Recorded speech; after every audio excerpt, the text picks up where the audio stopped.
गुरुब्रह्मा गुरुविष्णु गुरुदेवो महेश्वरः गुरु साक्षात् परब्रह्म तस्मै श्री गुरवे नमः। ఓం సర్వవిఘ్నోపశాంతి. గురుదేవుని యొక్క పాద పద్మములకు నమస్కరిస్తూ ఈరోజు ఆత్మీయ బంధువులతో ముచ్చరించుకోబోయే అంశము విశదీకరణగా చెప్పుకోబోయే అంశము పరమాత్మను గురించి.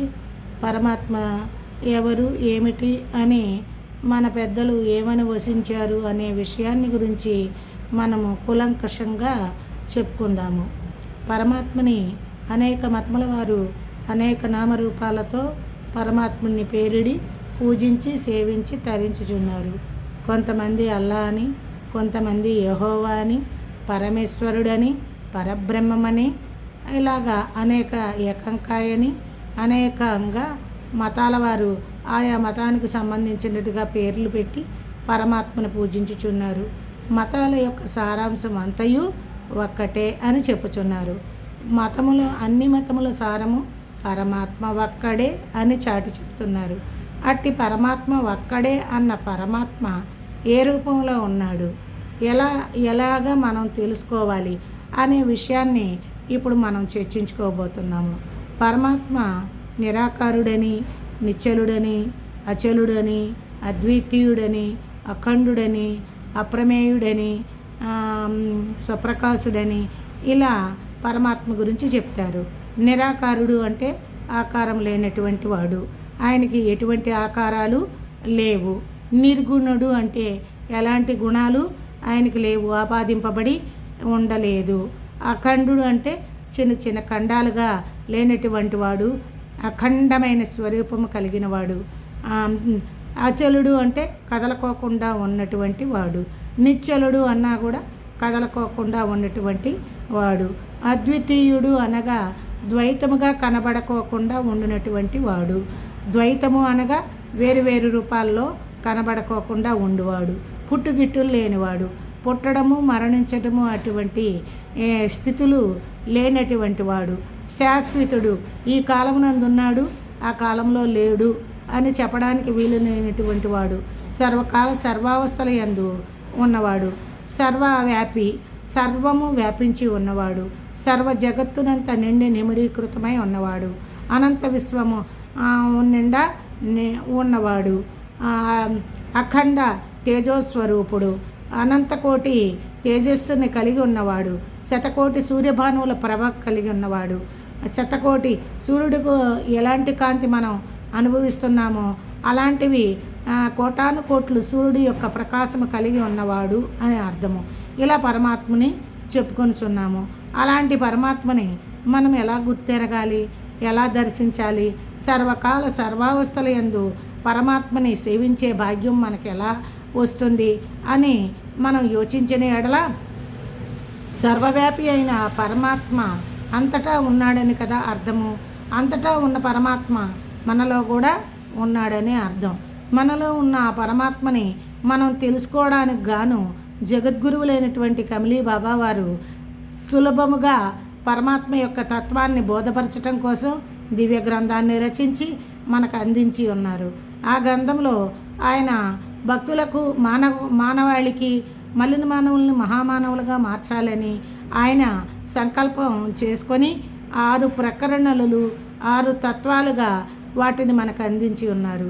అవి ఏంటి అంటే 6 1 ప్రాణాయామము, 2 ప్రణవధారణ, 3 వ్యాయామక్రమ ప్రార్థన, 4 మనోమస్తిష్కోపాసన, 5 ఉపవాసము, 6 మౌనము. ఈ 6 నిత్య జీవితంలో మనము ప్రాతకాలం నుంచి లేచినది మొదలు మరల నిద్రించి వరకు ఉన్న పరిపూర్ణ రోజు మొత్తములో ఈ 6 ప్రకరణని మనం అభ్యాసం చేసి దాని యొక్క విధి విధానాలను నేర్చుకొని దానిని ఆచరించిన ఎడల తెక్కరణ శుద్ధిగా మనము ఆ మార్గంలో శ్రద్ధాభక్తులతో అనుసరించిన ఎడల ఆ ఆత్మ అంటే ఏంటి, ఆ పరమాత్మ అంటే ఎవరు, పరమాత్మని మనం ఎలా గుర్తిస్తాము, ఆ దివ్య అనుభూతిని మనం పొందగలుగుతాము.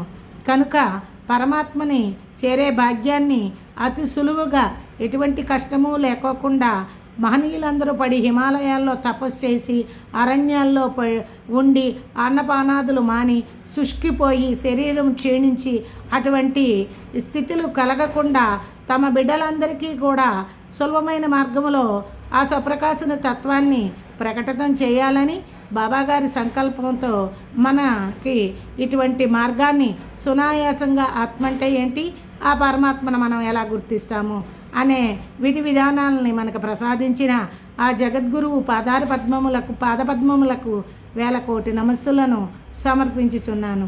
దయతో మీరందరూ కూడా ఈ విషయాన్ని గ్రహించి పరమాత్మను చేరుకునే భాగ్యం సులభ మార్గమైనటువంటి ఈ మార్గాన్ని అనుసరించి అనుదినము అనుష్ఠాన వ్రతులై శ్రద్ధాభక్తులతోటి ఈ షట్ప్రకరణలో ఉన్నటువంటి విషయాలని అవగాహన చేసుకొని వాటిని ఆచరించిన ఎడల ప్రతి ఒక్కరికి కూడా స్వప్రకాశుని యొక్క అనుభూతి దివ్యానుభూతి అయి మనకున్నటువంటి మనోమలినాలు ఆవరణ దోషాలు జన్మజన్మల పాపకర్మల నుండి మనం విముక్తి పొందటమే కాక జన్మరాహిత్యాన్ని మనం పొందగలుగుతాము.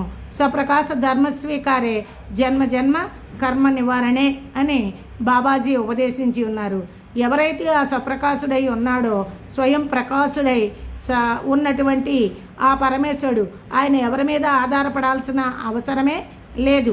ఆయనే స్వయం సిద్ధంగా అఖండ తేజోశక్తివంతుడై వెలుగొందుతున్నటువంటి స్వప్రకాశుడు అని బాబాగారు వచించి ఉన్నారు. ఆ స్వప్రకాశుడిని మనం గుర్తించి ఆ నామంతో మనం తరించాలని ఆయన సదుద్దేశంతో మనకి ఉపదేశాన్ని అందించి ఉన్నారు.